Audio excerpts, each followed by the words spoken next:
So yeah, I'm making this video about living in the urban interface. This is Northern California, 2018, Napa County.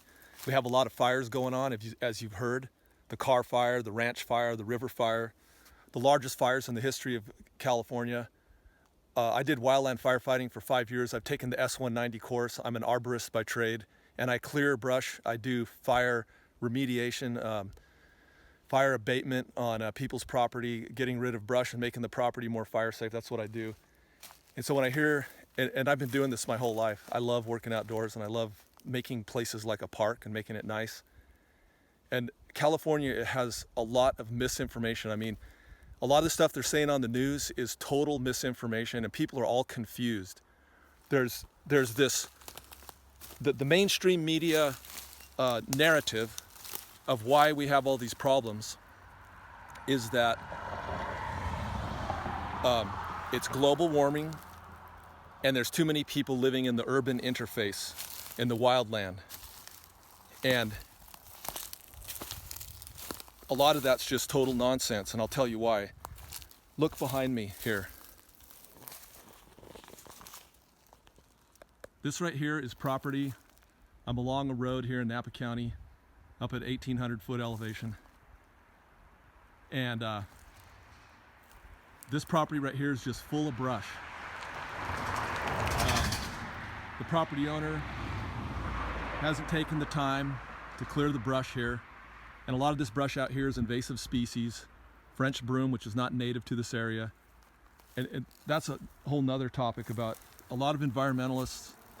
They think that we need to leave everything natural and don't do anything at all. Just leave everything full of brush and full of junk. And it's really stupid because we've already damaged our environment with the massive clear cutting that we did in the past. This area in here, all these young trees you see in here, most of these are ponderosa pine and Douglas fir.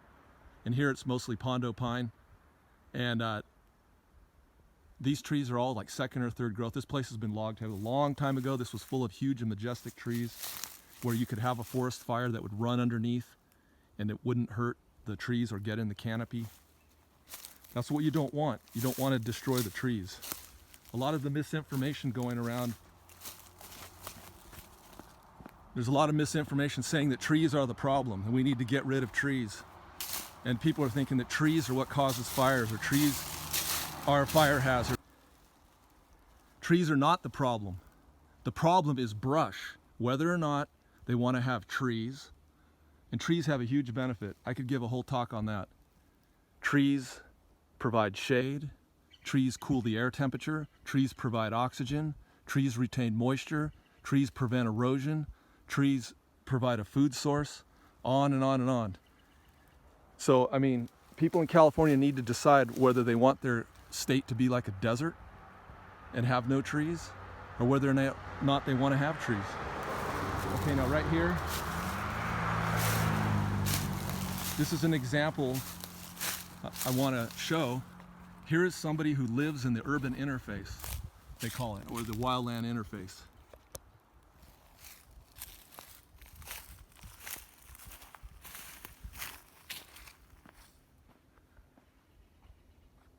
This property is fire safe. A fire could go through here and it most likely would never get into the canopy of the trees. The person has trimmed up the limbs on most of the trees here, at least 10 foot, 8 foot overhead clearance. And they've gotten rid of the brush and they keep it mowed, and they have nice shaded property, which keeps the ground cool, which is what the roots of the trees like. That's why they make shade. That's one of the reasons. So the root system, the ground isn't heated up. You know. And here's the property next door. And this is a property that has nobody living in the urban interface. So the argument that people are the problem and people need to not live in the urban interface and people need to not live in the wilderness is total BS argument. What we need is, we don't need stupid people living in the urban interface. What we need is smart people that clear the brush on their property and make their property clean and productive like this, where trees can grow healthfully. A lot of these trees were planted and aren't native.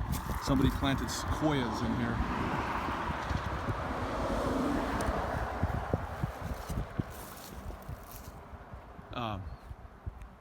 the Sequoiadendron giganteums, and they transplanted them here, and they're not from this part of California, but they grow pretty good here.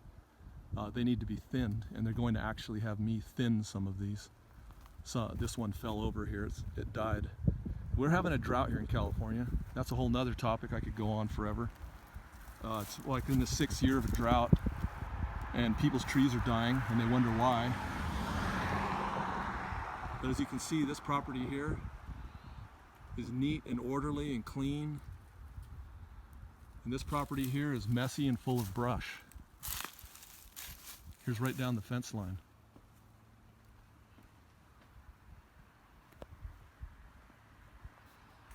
This is a fire hazard, and this has nobody living in it.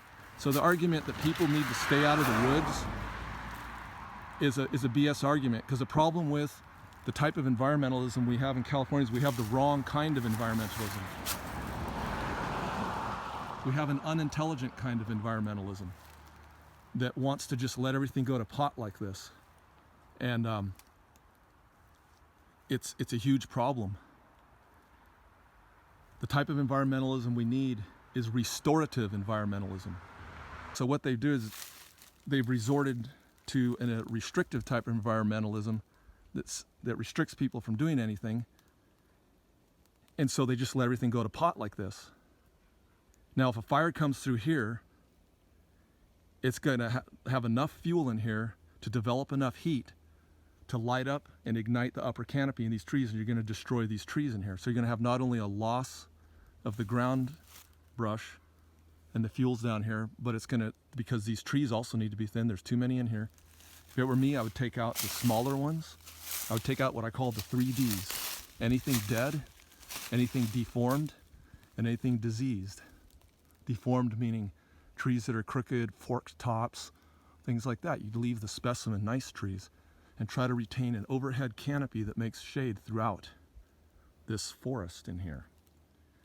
And then you can have fires in here regularly, and it keeps the forest clean. This property over here, they already thinned it out and cleared the underbrush manually. So this is fire safe. And in Northern California, the Bay Area, we have 9 Bay Area counties. 9 because there's 9 counties that touch the bay, that contact the bay coastline. So they're considered under the jurisdiction of the Bay Area Air Quality Control Management District. And the Bay Area Air Quality Control Management District is very restrictive in not letting anybody clear brush on their property. They penalize you if you want to clear brush. Your piles have to be really small, like 6 by 6 or something, and they charge anywhere from $100 to $200 per burn pile. And the last number I think I remember was about $125. So if I have to pay $125 per burn pile, and here I'm going to have hundreds and hundreds of burn piles, that's going to be in the thousands and thousands of dollars that I have to pay to get a permit to clear this fire hazardous material out of here. They should be paying me to do this as a citizen, you know? Think about it.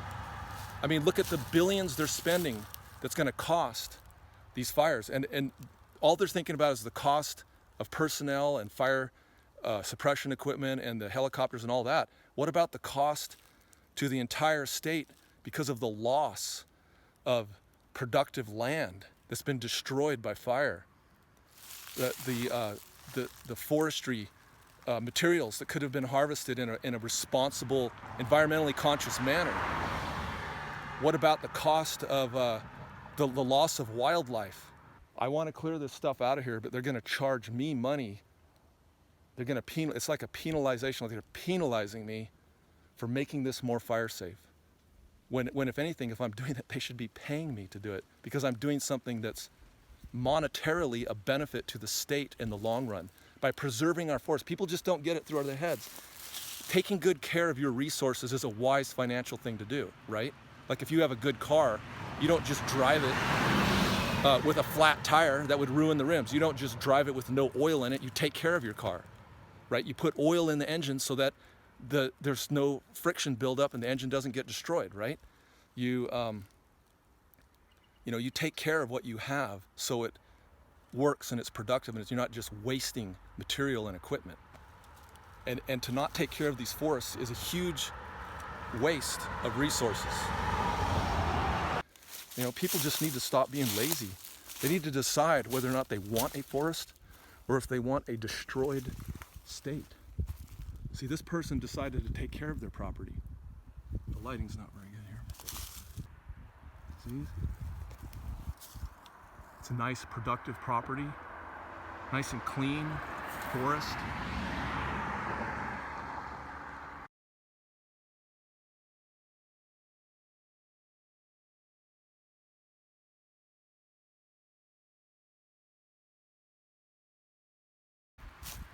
Instead of having a mess like this. So the point I'm trying to make is that living in the urban interface can be good if you keep your property clean. And people living in the urban interface can make the property more fire safe. What it is mismanagement of our resources. People are not managing their own personal resources, private property owners, and the agencies that take care of our public lands, the Forest Service, they know what to do right. They agree with me on this video. They have all their funds restricted whenever they want to do a project to clear out lands and clear out the underbrush and do controlled burns. They do as much as they can, but their funds all get cut because we spend money on other stupid projects, you know. And we end up spending money on these fires anyways. This is going to cost into billions and billions of dollars, all these fires. So why not take care of the properties that we have, the land that we have? We'd be saving money and we could create jobs.